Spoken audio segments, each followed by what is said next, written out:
Anak-anak, Assalamualaikum warahmatullahi wabarakatuh. Bertemu lagi dengan saya, Bunita, dalam mata pelajaran prakarya. Anak-anak, untuk hari ini kita akan mempelajari tentang kerajinan bahan lunak. Baik, sebelum memulai pelajaran hari ini, alangkah baiknya kita mengucapkan basmalah terlebih dahulu. Bismillahirrohmanirrohim. Lanjut.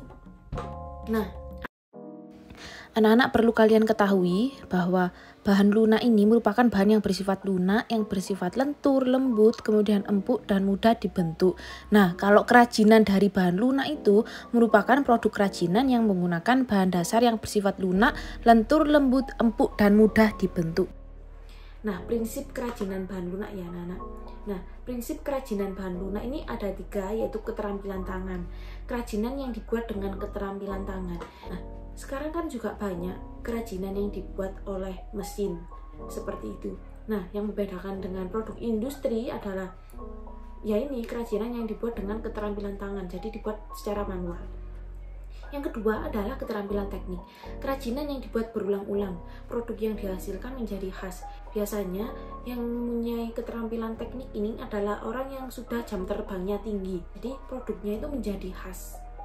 Kemudian yang ketiga yaitu kedaerahan atau tradisional, yaitu kerajinan yang masih dipengaruhi oleh adat istiadat.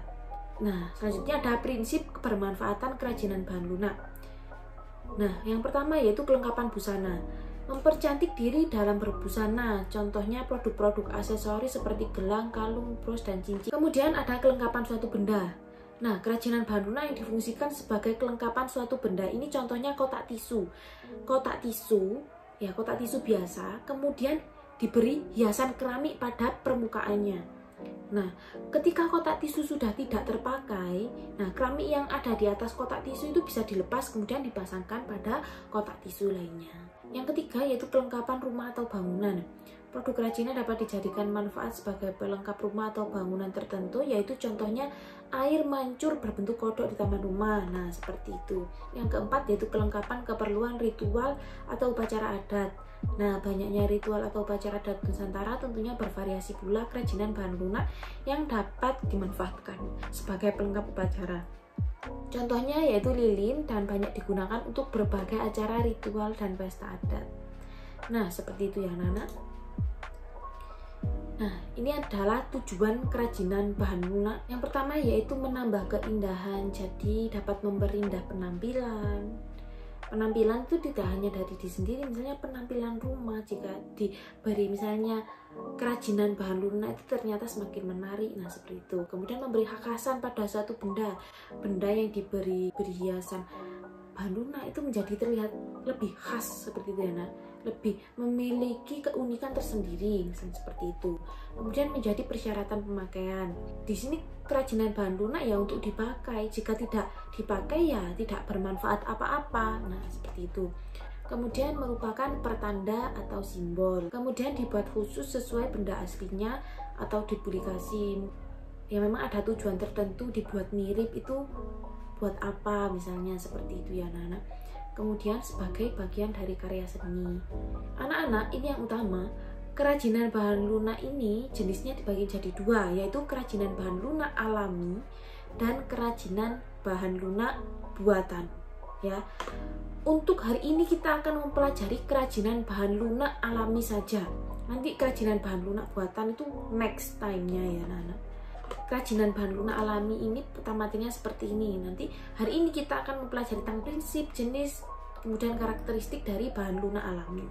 Kita masuk ke pengertian ya anak-anak.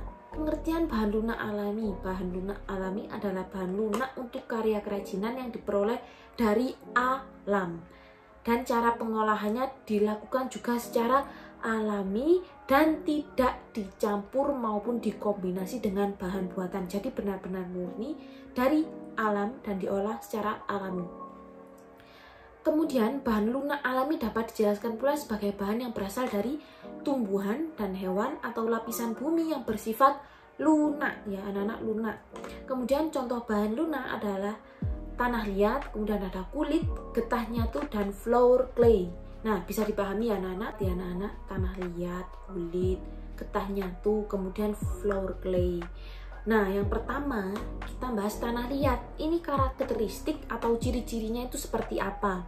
Nah, tanah liat ini warnanya itu macam-macam ya anak-anak. Ada yang natural tanah warnanya yaitu coklat, kemudian ada yang warna coklat muda, terus coklat gelap atau coklat tua, terus ada yang agak abu-abu, terus ada yang agak putih. Nah, itu macam-macam.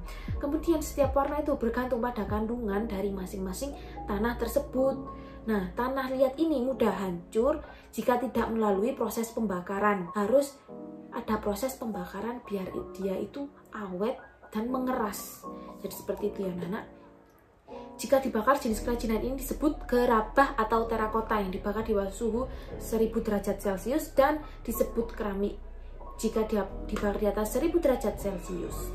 Nah, campuran tanah liat ini untuk melarutkan atau mencairkan adalah air. Pewarnaan tanah liat dapat dilakukan dengan glasir, pembakaran tinggi hingga 1300 derajat Celcius. Dapat pula hanya dibakar biskuit yaitu sekitar 900 derajat Celcius lalu diberi warna cat langsung. Jadi seperti itu ya anak. Karakteristik kulit. Nah, kulit ini juga termasuk bahan alami ya. Kulit berasal dari kulit hewan yang sudah tersamak sehingga mudah dibentuk. Selain itu, kulit juga memiliki karakteristik sebagai berikut, yaitu terdapat kulit yang berwarna hitam, putih, coklat, ataupun krem sesuai dengan hewan yang dikuliti itu apa. Misalnya ada kulit sapi. Nah, kulit alami itu kalau terbakar itu akan berbau seperti sate. Kulit ini terkadang tidak tahan air karena jika terkena air akan merusak struktur kulit. Seperti itu. Lanjut ke yang ketiga, ada karakteristik getah nyatu. Getah nyatu merupakan getah dari pohon nyatu yang berwarna putih. Warna getah nyatu yang putih memudahkan bahan ini untuk diberi warna yang beragam.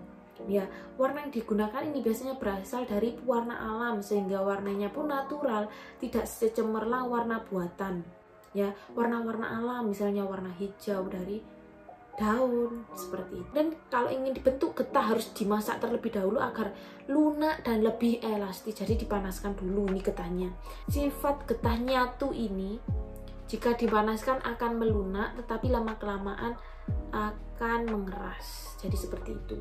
Jadi setelah dipanaskan itu dia akan melunak tapi harus segera diproses, dibuat kerajinan. Jika tidak nanti dia akan mengeras. Seperti itu ya anak-anak.